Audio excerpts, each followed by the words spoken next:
राधे महाराज जी हम दोनों पति पत्नी आपस में झगड़ लेते हैं और फिर एक दूसरे से द्वेष करते हैं। ऐसे में हमारा व्यवहारिक जीवन प्रभावित हो रहा है। हम अलग भी होना नहीं चाहते महाराज जी, पर ये रोज लड़ाई भी हो जाती है महाराज जी। ऐसे में नहीं, लड़ाई क्यों करते हैं? अनुकूलता और प्रतिकूलता ये दो ही संसारिकता हैं। अनुकूलता में हर्षित होते हैं और प्रतिकूलता में शोकित हो जाते हैं। अनुकूलता में राग होता है, प्रतिकूलता में द्वेष होता है। अनुकूलता में सुख होता है, प्रतिकूलता में दुख होता है। इसी को अध्यात्म के द्वारा समान बनाया गया है। अनुकूल प्रतिकूल में समान, सुख दुखे समय कृत्वा लाभा लाभो जया जयो। जब वो नाराज होकर कोई ऐसी बात कहे, तुम शांत होकर सुन लीजिए, उत्तर मत दीजिए, लड़ाई मत कीजिए। अलग होना क्या जीवन का निर्णय है? क्या जीवन इसी में आनंदित होगा? क्या तुम ब्रह्मचर्य आजीवन रह सकते हो? क्या वो आजीवन ब्रह्मचर्य रह सकती है? तो क्या व्यभिचार के द्वारा पाप करके नरक जाने का रास्ता पुष्ट नहीं करते?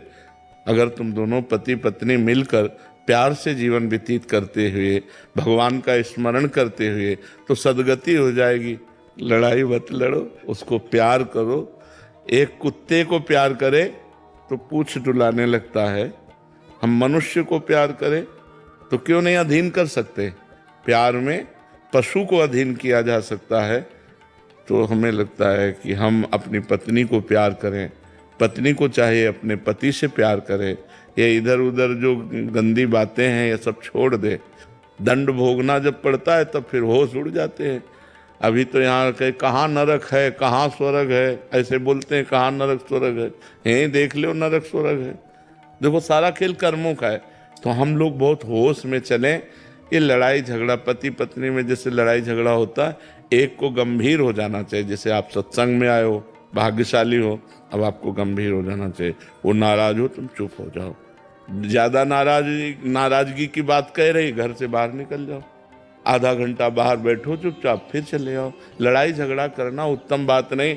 यही देखो, अभी बात आई संबंध विच्छेद की, और यही बात हिंसा में आ जाती है। जब ज्यादा उतर जाती है तो फिर हिंसा में आ जाती है। तो थोड़ा खाओ पियो, दंड बैठक मारो, थोड़ा नियम से है। कभी कभी अपने ढांचे की तरफ देख लिया करो तो गुस्सा कम हो जाएगी। शरीर में पुष्टता, और खाओ पियो, ठीक से रहो, भजन करो। और बच्चा, तुम भी लड़ा मत करो। क्या अपने पति को भगवान मानकर आराधना नहीं कर सकती? तो अब रोज पति से लड़ोगी तो ये कोई आराधना रही क्या? कभी कोई बात है तो बैठ करके मानते हैं। गृहस्थी में ऐसी बातें होती हैं जिनमें एक दूसरे की मन मुटाव प्रतिकूलता बनती है, लेकिन वो ज़्यादा नहीं, 10-5 मिनट। इसके बाद तुरंत उसको, बुद्धिमान आदमी वही जो अपने समस्या का समाधान कर पावे। और समस्या बढ़ती चली जाए, समाधान ना हो, तो फिर गृहस्थी ठीक नहीं। ये गंदी बात है। लड़ाई झगड़ा अच्छी बात नहीं है। इसी से बड़ा दुर्व्यवहार होता है, बड़ी हानि होती है। कई बार ना चाहते हुए बड़े अपराध बन जाते हैं। इसलिए बहुत शांति। ज़्यादा जैसे पति होकर के ज़्यादा टॉर्चर करे, ज़्यादा गुस्सा दिखाए, ज़्यादा मारपीट करे, तो अब वो पत्नी का मन प्यार के लिए तड़प रहा है, व्याकुलता है, पति उससे बैर विरोध का, अब वो इधर उधर फिर दृष्टि। सुनील कुमार जी, अफ्रीका से। राधे राधे महाराज जी। महाराज जी, प्रेम लक्षणा भक्ति और नवदा भक्ति में क्या अंतर है महाराज जी? नवदा भक्ति साधन है और प्रेम लक्षणा उसका फल है। श्रवणम कीर्तनम स्मरणम विष्णुर्पाद सेवनम अर्चनम बंदनम दास्यम सख्य आत्मनिवेदनम। आत्मनिवेदन के बाद प्रेम लक्षणा भक्ति का प्रादुर्भाव होता है। जब पूर्ण समर्पण भगवान के प्रति हो जाता है, एक भरोसो, एक बल, एक आस विश्वास, एक राम घनश्याम हित चातक तुलसीदास, तब प्रेम प्रकट हो जाता है। जब तक नवधा भक्ति साधन भक्ति नहीं है, तब तक साध्य भक्ति प्रेम लक्षणा भक्ति का प्रादुर्भाव नहीं होता। श्रवण कथन सुमिरन सेवन चित लावही, अर्चन बंदन अरुदासंतन सख्य और आत्मा समर्पण, ये नवलक्षण भक्ति बढ़ाई, तब तिन प्रेम लक्षणा पाई। पाई रस भक्ति, गूढ़ जुग जुग जग, दुर्लभ भव इंद्रादि विधिम, आगम अरु निगम पुराण अगोचर, सहज माधुरी रूप निधिम, अनभय आनंद कंद निज संपत्ति, गुप्त सुरीति प्रगट करणम, जय जग उद्योत व्यास कुल दीपक, श्री हरिवंश चरण शरणम। ये महाप्रेम लक्षणा भक्ति नवधा भक्ति के प्रभाव से प्राप्त होती है। जब खूब भगवान का नाम कीर्तन करते हैं, नाम जप करते हैं, श्रवण करते हैं, अर्चन बंदन दास सख्य आत्मनिवेदन सब उन्हीं से, तब प्रेम हो जाता है। जिसको हम बहुत बार बोलते हैं, सुनते हैं, देखते हैं, तो हमारा प्रेम हो जाता है। तो हम भक्तों का संग करें, भक्तों का दर्शन करें, खूब नाम कीर्तन करें, भगवान की सेवा करें, अर्चन बंदन जो भी दोस्ती है तो भगवान से ही करें, तो हमें भगवान से प्यार हो जाएगा। भगवान से प्यार होना ही प्रेम लक्षणा भक्ति। तो महाराज जी नाम जप से नवधा भक्ति के लक्षण आ जाएंगे। हाँ, पर इतना नाम जप में तन्मयता होना कठिन है कि हम हर समय मंत्राकार वृत्ति, और एक जगह मन टिकता नहीं है। मन का स्वभाव है चंचल, वो एक जगह टिकता नहीं, इसलिए 9 विभाग कर दिए कि श्रवण में नहीं टिक रहा तो गायन में लगा दिया, गायन में नहीं टिक रहा है तो हम अर्चन बंदन दास से सख्य सेवा में लगा दिया। एक मन को हम 9 विभाग में लगाए। अब थोड़ी देर पाठ कर लिया, थोड़ी देर जप कर लिया, थोड़ी देर कीर्तन कर लिया, थोड़ी देर सेवा कर ली, आरती पूजा कर ली, भगवान से प्रार्थना विनय कर ली, भगवान की कथा पढ़ रहे हैं, भगवान की कथा सुन रहे हैं, भक्त चरित्र सुन रहे हैं, विष्णु शास्त्र नाम गायन कर रहे हैं, गोपाल शास्त्र नाम गायन, मतलब इसको एक हम फंसाना है। नवधा भक्ति का मतलब है हमें 9 प्रकार से मन को फंसाना है भगवान में। अब निरंतर नाम जब बड़ा कठिन है, आप लोगों को सरल लगता हो तो बात अलग है, हमें तो बहुत कठिन लगता है। निरंतर एक ही नाम बार बार चलना ये बहुत कठिन बात है। जिन्होंने अभ्यास किया है, ईमानदारी की बातें हैं, बेईमानी में तो लोग कह देते 24 घंटा चलता है। जैसे किसी से कहो ना कि भजन किया करो तो बोले 24 घंटा चलता है, तो हमें आश्चर्य होता है कि जीवन हो गया। अभी हम ये नहीं कह सकते 24 घंटा चलता है, हम ऐसा नहीं कह सकते। अभी कच्चाई है, सच्चाई अगर जो भी है वो भगवान की तरफ से, कच्चाई हमारी तरफ से। हम ये नहीं कह सकते कि 24 घंटा हमारी तरफ से चलता है। मंत्र चलना, निरंतर नाम चलना बहुत कठिन है। बंदर की तरह छलांग लगाता रहता है मन, इस डाल से उस डाल, उस डाल से उस डाल। देखो ना इसकी, ये कहीं टिकता थोड़ी है। तो अगर हम बार बार नाम में इसको टिकाएं तो कितना जलाता है। जो साधक जप कर रहे हैं वो जानते हैं कितना जलाता है। अगर उसको डांटो कि यार क्यों इतना परेशान कर रहे हो, चुपचाप नाम में लगो, तो परेशानी वो और पैदा करता है, जलाता है। उसी जलन को जो सह गया, यम ही न व्यथ्यन्ते ते पुरुषम पुरुषर सब सम दुखा सुखाधीरम स्व अमृतत्वाय कल्पते, वो अमृत पद का अधिकारी हो जाता है। वैसे हो सब कुछ जाएगा नाम से, पर नाम में स्थिति बनना बहुत कठिन है, बहुत कठिन है। इसीलिए जब नाम में, नाम जप में मन नहीं लग रहा तो नाम कीर्तन शुरू कर दिया। अब नाम कीर्तन में भी मन नहीं लग रहा तो कथा शुरू कर दिया। भगवान की कथा सुन, उसमें भी मन नहीं लग रहा तो संतों के वचन सुनने लगे। मतलब हमको एन केन प्रकारेण अपने मन को भगवान में लगाना है, और जहाँ ये भगवान में लग गया फिर तो बात बन गई, फिर तो परिपक्व हो गया, सिद्ध हो गया, तो जीवन जीवन हो जाता है, मन भगवान में नहीं लगता। इसका खेल ऐसे चलता रहता है, ऐसे चढ़ा फिर उतर के धम्म से आ गया, फिर चढ़ा फिर कभी लगता है काम बन गया, कभी लगता है यार जहाँ थे वही खड़े। ये यात्रा कभी ऐसी अनुभव में नहीं आती कि पूर्ण हो गई। ये पूरे जीवन भर चाहे जितना बड़ा कोई महापुरुष हो, वो लगा ही रहता है, प्रयासरत रहता है। हमारा मन कभी संसार में ना जाए, वो निरंतर भगवान में है। तो अगर हमारा एन केन प्रकारेण भगवान का चिंतन बनता रहे तो उसी से प्रेम हो जाएगा, जिससे हमारा बार बार बातचीत होती है, श्रवण होता है, कथन होता है, सुमिरन होता है, उसी से प्रेम हो जाता है। अभी हम लोग संसार की बातचीत करते हैं, संसार को देख रहे हैं, संसार की ही बातें कर रहे हैं, तो हमारे अंदर वो सुनने, बोलने, देखने से संसार में आसक्ति हो गई है। तो हमें चाहिए यही सुनना, बोलना, देखना भगवान में लगा दें, तो जिससे हमें भगवान से प्रीति हो जाए। देखो भगवान का ये अर्चा अवतार है, ये जो श्री विग्रह है ये अर्चा अवतार है, भगवान स्वयं प्रकट है। कोई कण ऐसा नहीं जहाँ भगवान ना हो, तो मूर्ति में तो भगवान फिर है ही ना। तो भगवान की मूर्ति के दर्शन करना, श्री विग्रह के दर्शन बड़ा हृदय पवित्र होता है। देखो अब बिहारी जी, राधा वल्लभ जी, ये तो साक्षात प्रगट भगवान है, इनको किसी मूर्तिकार ने थोड़ी रचा है, ये स्वयं भू है, स्वयं प्रकट हुए हैं।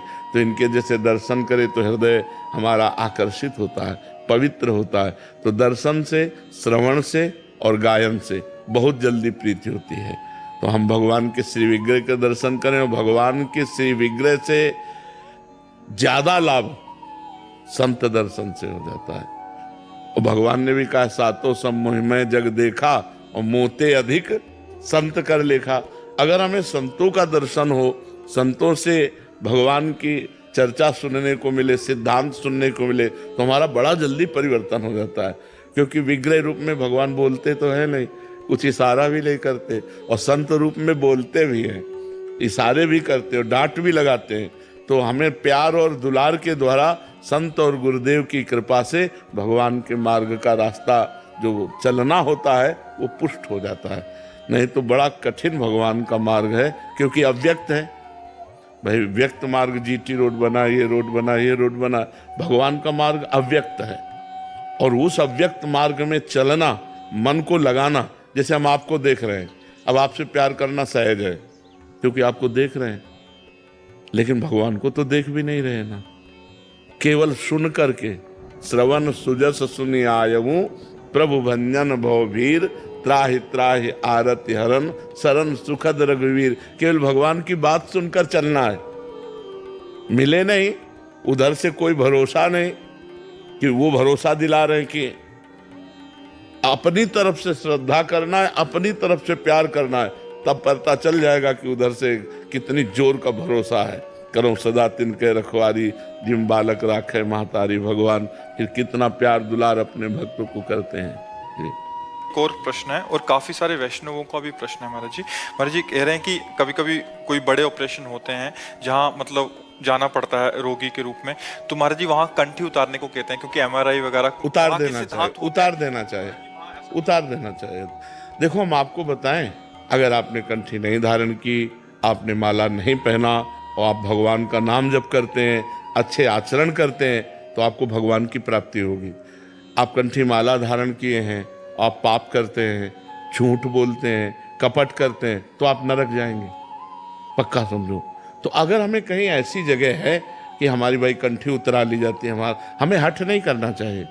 कंठी उतरा लो, राधा राधा थोड़ी बंद कर दोगे, वो तो अंदर चल रहा है राधा राधा। हमारी भी उतारी गई, जब अस्पताल गए तो हमारी भी कंठी उतार करके बाहर कर, वो एमआरआई में नहीं लेटाते जब, तो कंठी उतार दी। तो उसमें महाराज बहुत पीड़ा होती है, इसकी गुरु प्रदत्त मेरी कंठी नहीं, कंठी भाई देखो उतार, गुरु प्रदत्त नाम मंत्र कंठी है। अब उतार कर क्यों कह रहे हैं भाई मशीन की नहीं? अब शरीर गुरु प्रदत्त रोग भी तो है, ये किसके द्वारा दिया हुआ है? ये भी तो प्रसाद है। तो अब औषधि रूपी पूजा कर ली, गुरु जी की है, अगर कह रहे कंठी उतार देते, ले भैया थोड़ी देर पकड़े रहो कंठी, हम उसको जांच करवा लेते हैं, इसके बाद फिर कंठी बांध लेते हैं। देखो झगड़ा नहीं करना और समस्या नहीं पैदा करना कि अब हम कंठी नहीं उतारेंगे, नहीं कोई बात नहीं, राधा राधा राधा 2-4 मिनट के लिए किसी को अपने पकड़ा दिया, अपने मशीन में लेट गए, 2-4 मिनट बाद फिर बांध दें, उसमें कोई फर्क नहीं पड़ती। 10-5 मिनट के लिए ऐसा होता होगा, 10-5 मिनट के लिए, हाँ, तो इसलिए हमको ज़्यादा उसमें हट नहीं करना चाहिए। उससे क्या है कि जो डॉक्टर को पकड़ना है, कौन सा क्या परेशानी है वो पकड़ लेगा, तो हमको सुविधा देनी है डॉक्टर को। उस समय हम कंठी उतार कर किसी अपने निजी जनों के हाथ में दे देते हैं और अपना करवा लेते हैं, फिर सम्मान पूर्वक उसे पुनः पहन लेते हैं, इसमें कोई फर्क नहीं पड़ता। हमें लगता है सुलझा हुआ वैष्णव होना चाहिए, झगड़ा झंझट ये सब नहीं, बहुत प्यार से। हाँ अभी लीजिए, हम 5 मिनट में उतार के देते हैं। भगवान ये ऑपरेशन थिएटर में 4 से 5 घंटे के लिए उतारने के लिए बोल रहे हैं। कोई बात नहीं, देखो सही पूछो, हम शरीर नहीं है, सही पूछो।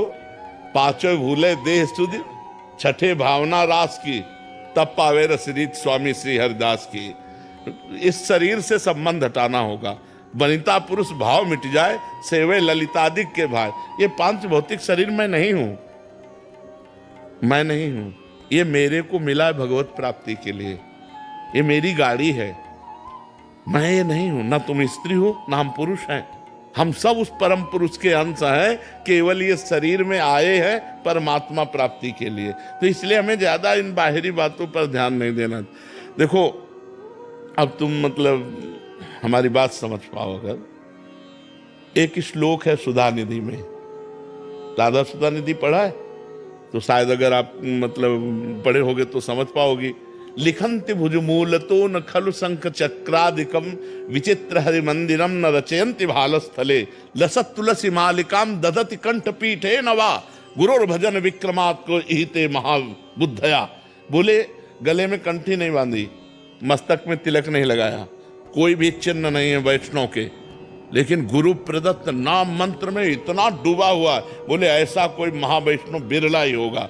लिखंत भुजमूल तो न खलु शंख चक्रादिकम विचित्र हरिमंदिरम न रचयन्ति भालस्थले लसत तुलसी मालिकाम दधति कंठ पीठे नवा गुरुर भजन विक्रमात् इहिते महाबुद्धया।